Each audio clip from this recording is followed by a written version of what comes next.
haddaan ku weydiiyo xildhibaan Laab Saalax waxaad ogtay muran badan inuu ka taagan doorashada madaxtooyada iyo tawarrada xildhibaan Laab Saalax ahaan labada doorasho teebad aaminsantay inay soo horeyso madaxtooyada tawarrada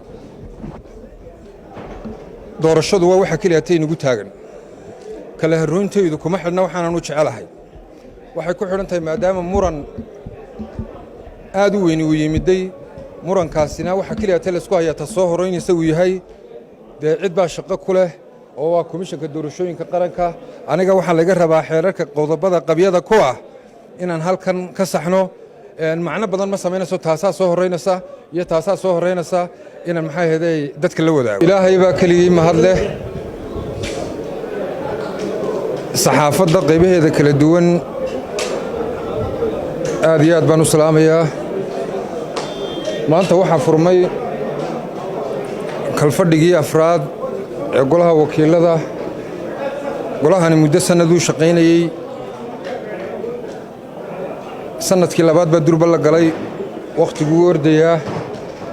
mas-uuliyad iyo xil weyn baa golaha wakiilada saaran wax badan oo dayacmay oo sanadkii tegay aan ka barannay inaan sixitaankiisa hadda ka bilowno ayaa muhiima waxaa muuqata inay xildhibaanadu isbarteen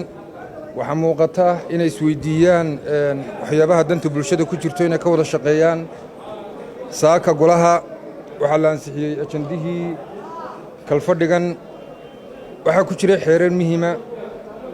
xeerarka ku jira waxaa ka mid ah xeerka caasimadda in kasta oo aanu ajandaha ka dhex muuqan xaaladaha dadku tabayaan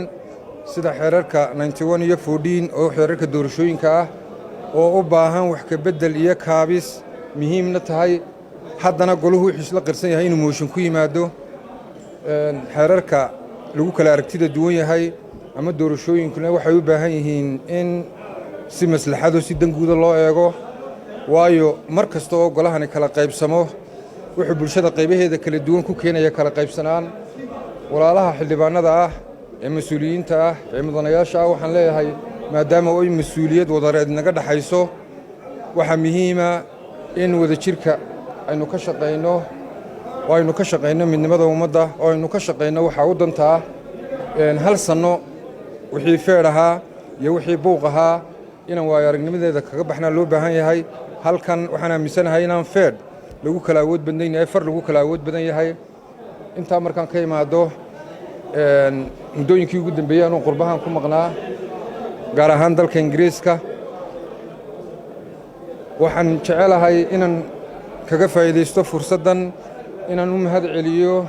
guud ahaan shacabweynaha reer somalilan ee ku dhaqan dalka ingiriiska gaar ahaan magaalooyinka london cardiff birmingham bristol iyo sheffield iyo meelihii kale aan tegey runtii dalka ingiriiska waxaa jooga dad reer somalilan ah oo aan odhan karo waa dad goba oo xariira marka aan ka qiyaas qaato siday ii soo dhoweeyeen iina soo sagootiyeen way jiraanoo kolba dadkaasi muddo badan bay ku noolaayeen dalka ingiriiska saddex unbay u kala baxaan dad tegey dagaaladii labaada adduunyada oo siimaaniska lagu yeedho iyo dad 91kii wixii ka dambeeyey tegey iyo jiilka iminka nool saddexdaa jiilba door iyo kaalin muuqatay dalkan dhiskiisa ka soo qaateen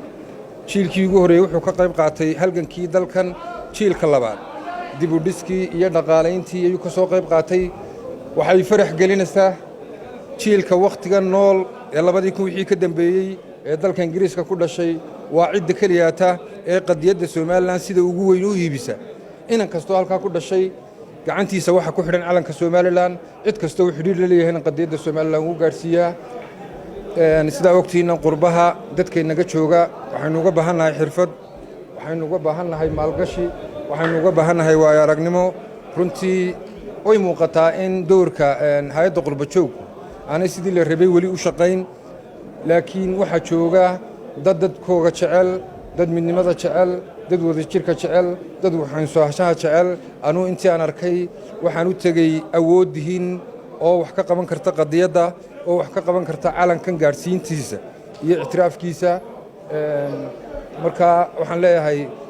keliya tay maydaan soo dhoweyna way maamuusteen way sharafteen fursad bay tahay inaan ka faa'iidaysto oon dadkii kala duwanaa u mahad celiyo waayo intii aan dalka ingiriiska joogay gobol kastoo reer somalilanna dadkiisu si gaar ay ii soo dhoweeyeen waxay gala hadleen midnimada waxay gala hadleen golahan waxa weyn ay ka filayaan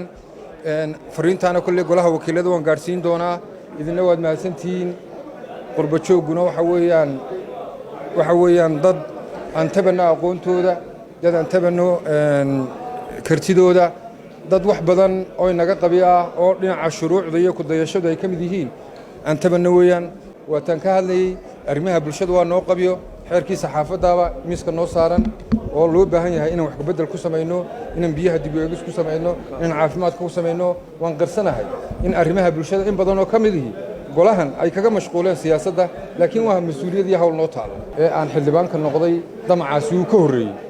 oo siyaasadda watan lahaa iskama soo gelin ujeedda cad iyo qorshaan u soo galay waxaanan ku celinayaa oon adkaynayaa oon idiin sheegayaa oon shacabka reer somalilan u sheegayaa inaan ahay qof ka mida dadka reer somalilan ee han kale una tartamaya